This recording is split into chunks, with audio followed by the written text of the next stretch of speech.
Hey boys, welcome back to some more Gold Coast Titans career mode. It's going to be around 5 of the season, taking on the New Zealand Warriors. It's been a little bit since I've uploaded some Titans career mode. Honestly, just been a bit busy, but try to get back into the swing. I want to get back into an actual rhythm, obviously with the upcoming game, hopefully releasing soon. I mean, I still think it's gonna be around Origin time, but we'll I guess we'll find out in due course. But regardless, it should be a tough little game here. We're taking on the Warriors, strong team. As you see, Tohu Harris is still in the side, so there was going to be a couple. I did end up.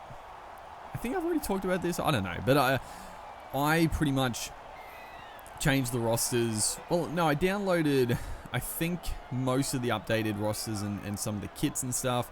There are a few like later missions as Fisher Harris, one of the new recruits, just goes straight through, makes about 50 meters off the kick return. So that's not what you want. Backing it up with this second line break, oh my word, not the start we were particularly hoping for in the wet here. The Warriors just absolutely burning us, but unfortunately for them, a bit of an extravagant pass from Harris is picked off. So quite a again all over the shop start this one. Hopefully we can settle into a bit of a rhythm.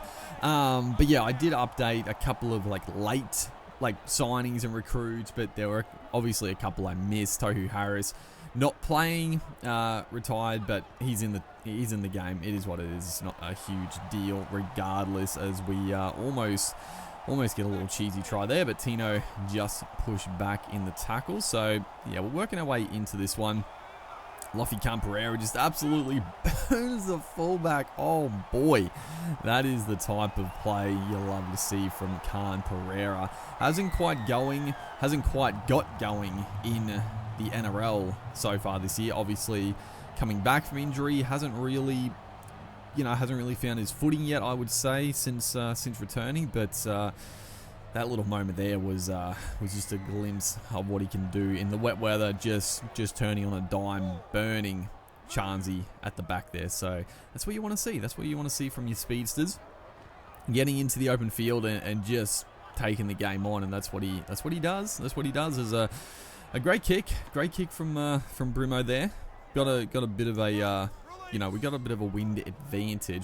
Actually, that is one thing I forget to bring up, but obviously with the new game releasing sometime this year, as a nice little inside play there. But with the game releasing, obviously there's certain things in this game that I would love for them to improve upon or fix. And one thing is the fucking weather, right? So the weather, I would like the weather to have a bit more of an impact.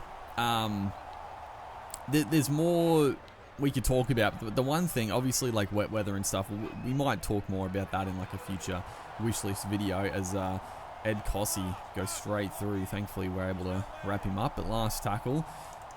First, I mean, they've had a couple of chances, the Wires, but not able to capitalise as of yet.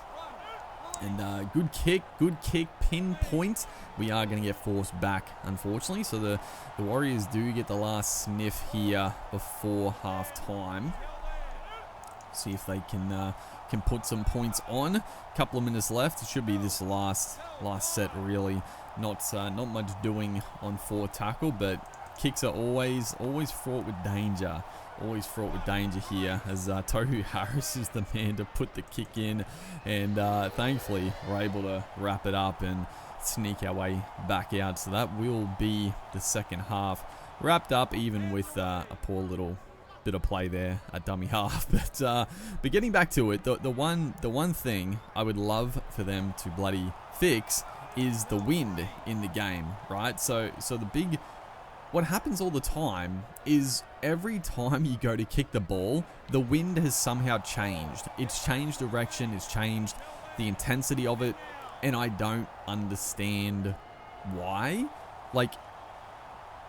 I really don't understand the thought process when they did that in this game. why they made it the wind changes every like couple of minutes or whatever. I don't know what makes it change or if it's just random, but like you'll start the game, your first kick of the game, maybe you're kicking against the wind and you're like, okay, I won't kick early this half because it's against the wind. It'll be a bit tough to really do much, as the Warriors, they're going to strike first in the second half. A bit of a bomb there. Chan's always backing up. It was a good little bat down to him, and off those, honestly, they're a bit impossible to stop if they get the bat down pinpoint. So not much we can do about that. I mean, we just can't let them get in that position really. But yeah, the Warriors do strike first. But yeah, you'll kick early when the game starts. You'll have the wind against you, and you're like, okay, I won't kick for the rest of the, I won't kick early. And then all of a sudden, later in the half, you'll go to kick again, and all of a sudden the wind's going with you. It's like, just do it like fucking normal, like weather. Like the weather is not going to change that drastically. Just have it so one half you're kicking, you're going against the wind, and then the other half you're going with the wind. I know in real life the wind sometimes can change, but it's not so much the wind changes like directions. It's more if it intensifies or not, right? Like sometimes it'll ease off a bit. So that's fine. If they want to make the wind a bit stronger or weaker at certain points, because that happens as a sensational kick. We've been kicking well. Must have had the wind in our favour, that one. But yeah, it's just one of those simple things. Oh my god, as we're going to just turn over the footy there, that is a diabolical turnover. It was a slick bit of play, actually. I tried to force the hand a bit. It was nice work, actually. Little outside, inside, and then Tino back underneath again. Not a set play, but honestly, it was quite nice. It was quite nice. I really wanted to finish this off with a try because it was a good little makeshift play. Unfortunately, plucking the hand out there. I should have just pinned the ears back. Big Tino, that far out from the try line, probably not going to get stopped. So that was unfortunately, yeah, bit of a shocker. Just on the back end of it, but it was a nice little ad-lib, little play off the tap. I gotta be honest, but yeah, getting back to it, just have the wind like normal fucking playing conditions. I really hope they don't make it so it's like random direction every time you kick the fucking ball in the next game. There's more we could talk about with like wet weather and stuff, because in this game, in Rugby League Live 4 in general, they really didn't have any bearing on the game. As a few minutes ago in this game, it's still 6 apiece. Probably, I mean, looking back on it, probably should have gone for a sneaky little drop goal. But now the Warriors are going to be within striking distance. It's going to go back to Mitch Barnett, of all people, puts in a... What has he done there? He's put up a bomb, and would you believe it, Lofi Camperera, who started us off with a blistering try, is going to race the length of the field and score the match winner. Honestly, both of us probably don't deserve the points in this one.